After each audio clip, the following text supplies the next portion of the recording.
पिछले साल दुनिया भर में मौत का दूसरा नाम बनकर आई कोरोना नाम की इस महामारी ने न केवल लोगों की जान को अपना शिकार बनाया, बल्कि किसी भी देश को आर्थिक चुनौतियां भी दे डाली। कुछ देश तो अब तक उन चुनौतियों से संघर्ष कर रहे हैं। इस महामारी का ऐसा ही असर भारत में भी प्रत्येक वर्ग पर पड़ा है, चाहे कोई व्यवसाय या कोई पेशा क्यों ना हो, कोई भी कोरोना की मार से अछूता नहीं रहा। आज हम बात कर रहे हैं देश के न्यायालयों की, जहां चल रहे अनगिनत केस भी साल भर आस लगा रहे हैं कि कब उनके केस का निपटारा न्यायालय द्वारा किया जाएगा। ऐसा पहली बार हुआ था जब सरकारी कार्यप्रणाली पूरी तरह से बंद की गई थी। कोरोना के इसी आर्थिक असर की ग्राउंड रिपोर्ट लेने राष्ट्रीय खबर ने चंडीगढ़ के जिला न्यायालय की तरफ रुख किया और जाना वहां काम करने वाले प्रत्येक स्तर के कर्मचारी ने आखिर किन किन हालातों का सामना इस महामारी के दौरान किया है।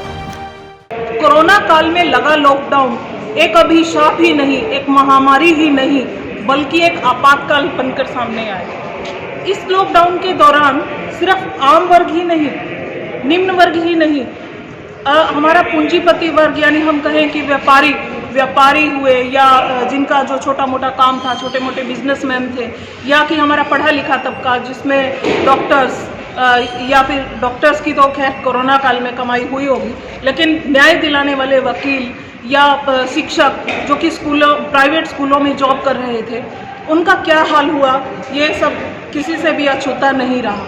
आज हम सेक्टर 43 के चंडीगढ़ कोर्ट में आए हैं, यहाँ पर उन लोगों से बातचीत करने कि लंबे टाइम के बाद जो लॉकडाउन खुला है, थोड़ा बहुत खुला है, उसमें क्लाइंट्स के साथ क्या हो रहा है और जो कोर्ट के ऊपर निर्भर कर्मचारी थे उनके साथ इस लॉकडाउन में क्या हुआ, कैसी परिस्थितियों में उन्होंने अपना घर चलाया।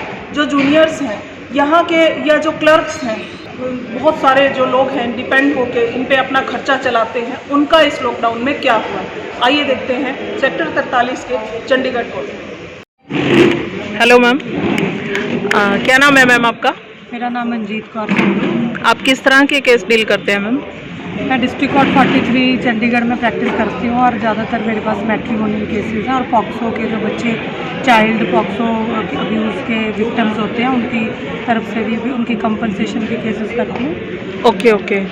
तो मैम, लॉकडाउन से पहले और अब में आपके केसेस जो क्लाइंट्स हैं, खासकर जो लेडीज़ हैं, और उन पे क्या क्या असर पड़ा है, आप थोड़ा सा ब्रीफ में बताएंगे मैम? लेडीज़ मतलब कौन सी लेडीज़? जो जैसे मेंटेनेंस के केस चल रहे हैं जिनके, या फिर कुछ और है किसी और तरह के जिनके लेडीज़ के, वो किस तरह से उन्होंने लॉकडाउन में सफ़र किया या क्या हालात रहे?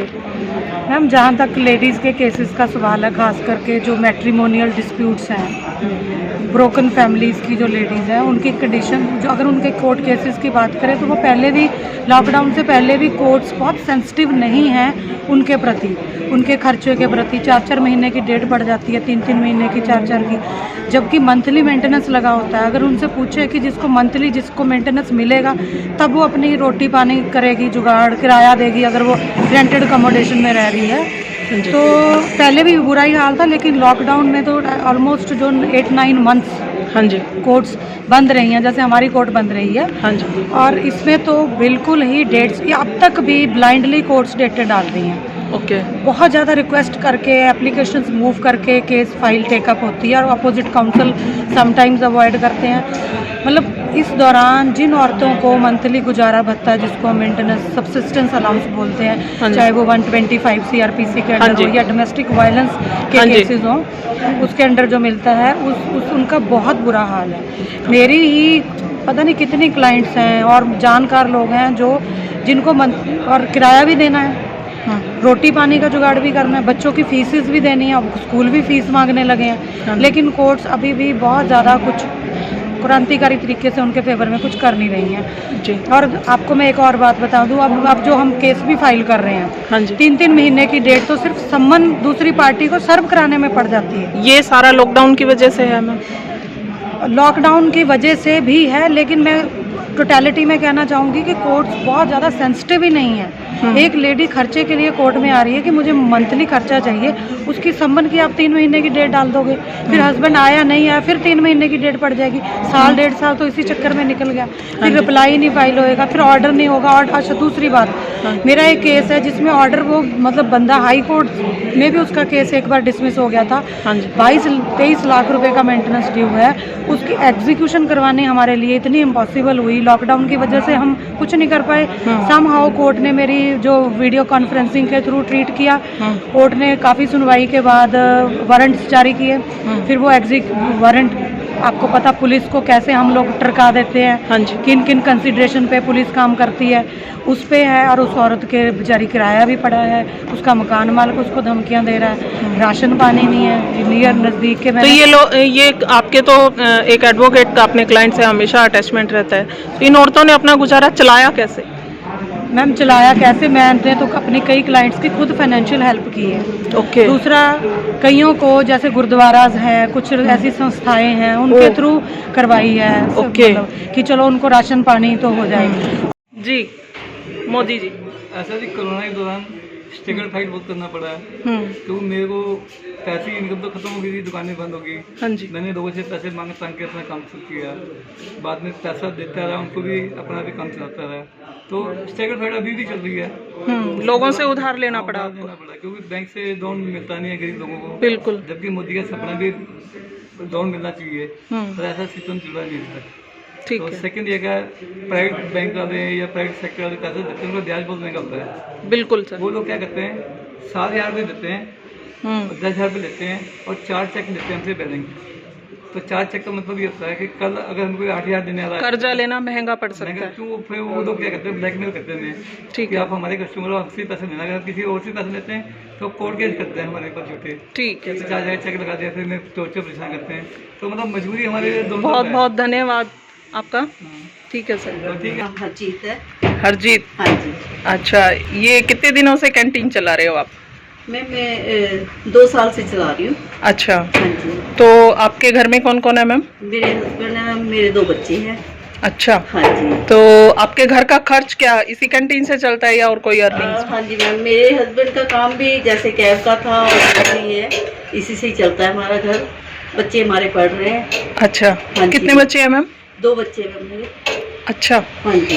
तो आपका जो घर खर्च इस कैंटीन से चलता है आपने कहा जी अभी, मैम, जी। तो लॉकडाउन में क्या आपकी कैंटीन खुली थी? नहीं मैम, लॉकडाउन में कैंटीन बंद थी। अच्छा, तो उसमें मैम 15-20 दिन, महीना तो चलता रहा, चलो जैसे। फिर बहुत दिक्कत आई। अच्छा, हाँ जी, फिर इधर उधर से हेल्प मांगनी पड़ी मेरे को। अच्छा, हाँ जी। कर्जा लेना पड़ा हाँ जी। घर चलाने के लिए। हाँ जी। तो क्या कैब भी नहीं चल रही थी उस नहीं टाइम? मैम, कैब भी नहीं चल रही थी। और मेरे हस्बैंड शुगर पेशेंट है, तो हम खुद प्रोवाइड करते थे उनको। ठीक है, चल भी नहीं रही थी दोनों काम के में। तो मतलब कितना कैसे कर्जा उठाना पड़ा? क्या दोस्तों ने आपकी मदद की? और फ्रेंड्स ने, जैसे गवर्नमेंट जॉब में कोई, या मेरे पीछे से मायके वगैरह, ब्रदर वगैरह, उन्होंने हेल्प की मेरी मैम। जी। ओके जी, तो लॉकडाउन के दौरान फिर आपकी आमदनी का कैसे रहा? क्या कोर्ट्स खुली थी, नहीं खुली थी, तो क्या हुआ, कैसे? इनिशियली कोर्ट्स तो नहीं खुली थी, हाँ जी। But later on video conference पे कोर्ट्स प्रोसीडिंग्स चली। अच्छा, तो अबाउट माय एक्सपेंडिचर, जो तो सेविंग्स थी, हाँ जी, because I told you already कि इंडिपेंडेंट हूँ मैं, तो इस चक्कर में सेविंग्स मेरी यूटिलाइज हुई सारी। अच्छा, but at a time I had to look somewhere else. काफ़ी देर तक रजिस्ट किया, ठीक है, बट इन द एंड आपको करना पड़ता है कहीं ना कहीं से। तो यहाँ से कोर्ट से तो कम हो गया, नहीं था, इधर उधर से अरेंज करना पड़ा अपना अरेंज करना खर्चा। पड़ा। I had to depend on my family and also somewhere else, friends also. बस हाँ, ज़्यादा उस चीज़ में था। बाकी सेविंग्स जो थी उसमें से यूटिलाइज हुआ। ओके, अब क्या हाल है? अब दोबारा से जैसे लॉकडाउन लगने वाला है, बोलते हैं कोरोना ज़्यादा बढ़ रहा है, तो अब कोर्ट्स का क्या हाल है? क्या क्लाइंट्स आ रहे हैं अभी रेगुलर? अभी जस्ट इनिशियली अभी थोड़ा सा खुला है कोर्ट्स, तो आने शुरू हुए हैं, बट वो बात नहीं है जो लॉकडाउन से पहले थी। अच्छा, तो उसको आने में अभी टाइम लगेगा काफ़ी। अच्छा, स्टिल अभी स्टेबलाइज नहीं हुई है कंडीशन। तो जैसे पहले था सिस्टम, अभी वैसा नहीं है। इट हैज़ चेंज ड्रास्टिकली, बहुत ज़्यादा चेंज हो चुका है। तो जैसे पहले अब एक्सपेंडिचर्स का था कि हाँ हमें होप होती थी कोर्ट आने को सीखने को मिलेगा, वो तो है ही है। एक हर किसी को होता है कि साथ साथ कमाए एंड सो उनकी, जैसे अब मैं इंडिपेंडेंट कोई है नहीं है तो सबको होता है कि हम अपना खर्चा खुद करें। सब ग्रो कर रहे हैं तो सबको होता है, तो वो चीज अब नहीं है पहले की तरह। तो घर वालों पे डिपेंड रहना पड़ता है घर वालों पे ऑब्वियसली। तो आपके और खर्चे भी होंगे, बाइक्स वगैरह, तो ये सब भी मतलब उनको देने की बजाय आपको लेना पड़ रहा है। ऑब्वियसली लेना पड़ रहा है। आप क्या मतलब इस बारे में क्या सजेस्ट कर सकते हैं कि क्या होना चाहिए आने वाले टाइम में कि कोरोना काल को खुल के सुरक्षा के रूप में ले, या मतलब इसी तरह से लॉकडाउन चले? लॉकडाउन तो नहीं चलना चाहिए, बट प्रिकॉशंस आपको जरूर लेनी चाहिए। सोशल डिस्टेंसिंग, प्रॉपर एक गैदरिंग, कोर्ट्स हमारी ऐसी जगह है जहाँ गैदरिंग होती ही होती है जी। तो जिनकी रिक्वायरमेंट है, जिसकी है यहाँ पे रिक्वायरमेंट कोर्ट में, वही आए, एक्स्ट्रा ना आए। उनकी सेफ्टी भी है और जहाँ आपने जाना उनकी भी सेफ्टी है। तो मैम अभी यहाँ पे काम कम है, तो वैसे भी हमारे पास तो सबके पास क्रिमिनल का काम ज्यादा है, तो हमने, और वैसे भी इन पे पहले काम कम है तो कुछ सीखने को भी कम ही मिल रहा है अभी। और वैसे भी अर्निंग वगैरह कभी कुछ अभी है नहीं ऐसा कुछ इतना यहाँ पे जी, अभी काम ही कम है। तो इंटर्नशिप में भी आप अभी आए या पहले थे? इंटर्नशिप मैंने जब मैं कॉलेज में था तब मैंने इंटर्नशिप करी है यहाँ। अच्छा, तो तब भी शायद आपको अर्निंग होती होगी? हाँ थोड़ी होती तो होती थी तब। तो तब जितनी अर्निंग होती थी अब उतनी हो रही है? अब मैम इतना काम नहीं है तो अर्निंग भी कम है। अच्छा, तो आपका खर्चा कैसे निकलता है फिर सर? अभी तो मैम पेरेंट्स पे डिपेंड है। बिल्कुल। हाँ जी। तो कितने लोग हैं घर में सर आपके? मैम 4 मेंबर्स मुझे मिला के। Okay okay okay. तो मतलब आपके स्कूटर वगैरह जो भी आप व्हीकल यूज करते हैं सब खर्चा पेरेंट्स पे। तो पेरेंट्स कभी इस बारे में बोलते नहीं कि लोड पड़ रहा है? मैम अभी तो चलो लॉकडाउन का है इस करके नहीं बोलते, पर एक कहीं ना कहीं तो है ही है। सफर तो कर रहे हैं। काम तो हम 2001 से ही लगा हुआ है यहाँ पे। अच्छा। और बस आदत सी पड़ गया यहाँ पे, वैसे ही झेलने की आदत। ठीक है जी, कमाई इतना कुछ है नहीं यहाँ पे, तो अब बाहर भी हम करने। लॉकडाउन से पहले आपका काम चल रहा था? लॉकडाउन से पहले चलता था, पर बस अभी से बेहतर चलता था। ठीक है जी, और लॉकडाउन के बाद थोड़ा सा ज्यादा मुश्किल हो गया। क्या क्या मुश्किलें आई? मुश्किलें ये है कि तो लॉकडाउन में घर में बैठना पड़ गया। ठीक है जी, बच्चे के खर्चा, क्योंकि हमारे शादीशुदा हैं हम। ठीक है जी। कितने बच्चे हैं सर आपके? 3 बच्चे हैं। अच्छा, तीनों पढ़ने वाले हैं या छोटे हैं? तीनों, 2 छोटे हैं, 1 पढ़ रहे हैं। अच्छा। हाँ जी। तो उनकी क्लासेस फीसें वगैरह चल रही थी या वो भी लॉकडाउन में बंद? मैडम वो पहले तो कहता कि हमने नहीं लेना स्कूल वाले, हम कहता है 2 साल की फीस। अच्छा। प्राइवेट में एक पढ़ रहा है, सरकारी में पढ़ रहा है, सरकारी वाले भी ले रहे हैं, फीस लेने लग गया है जो, क्योंकि हमारे से तो नहीं ले रहा है पर बाकी से ले रहे हैं अभी जो बड़े बच्चे हैं। अच्छा। बट ये जो छोटे बच्चे हैं उसका पहले तो कहता है हम फीस नहीं लेना, अब कहता है कि 2। अच्छा। हाई कोर्ट में केस चल रहा था, हाई कोर्ट में केस हम जीत गए तो अब फीस देना पड़ेगा हमें। ओके। तो प्राइवेट वाले भी फीस ले रहे हैं, एडमिशन फीस ले रहे हैं, एडमिशन फीस भी मना किए थे इन्होंने कि हम नहीं ले रहे हैं। तो आपको फीसें भी पे करनी पड़ी? नहीं कर रहे हैं। हाँ जी। तो फिर आपने अपने घर का खर्चा कैसे चलाया लॉकडाउन में? खर्चा कभी इसे ले लिया, कभी इससे थोड़ा सा मदद दूसरे से लेना पड़े जी हमें।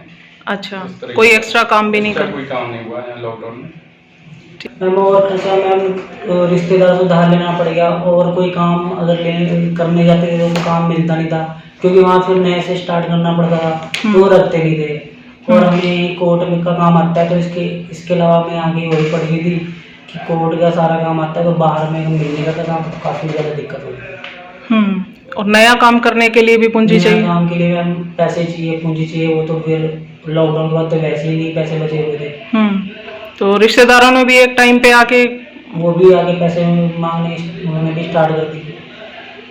लेकिन लॉकडाउन के दौरान क्या रहा? बहुत मुश्किल है।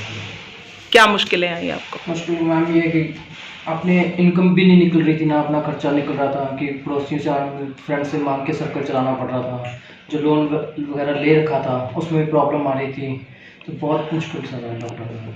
लोन जैसे बाइक वाइक या किस चीज़ का लोन लिया था? एक्टिवा का लिया था, जैसे उसमें एक्टिवा जो EMI नहीं जा पा रही थी, उसमें काफ़ी प्रॉब्लम आ रही थी, फ्रेंड्स भी इसमें बहुत कम साथ दे रहे थे इसमें। तो आपके जो साथी हैं उनका कैसे क्या हाल रहा?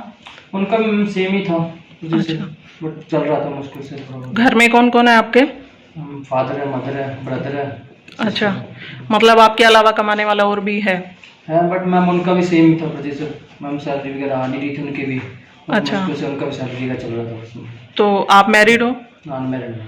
अनमैरिड हो, इसीलिए आपका खर्चा थोड़ा। यस मैम, एक अनमैरिड के लिए तो बहुत मुश्किल है मैम, शादी से तो बहुत दूर की बात है कि अनमैरिड के लिए बहुत प्रॉब्लम है।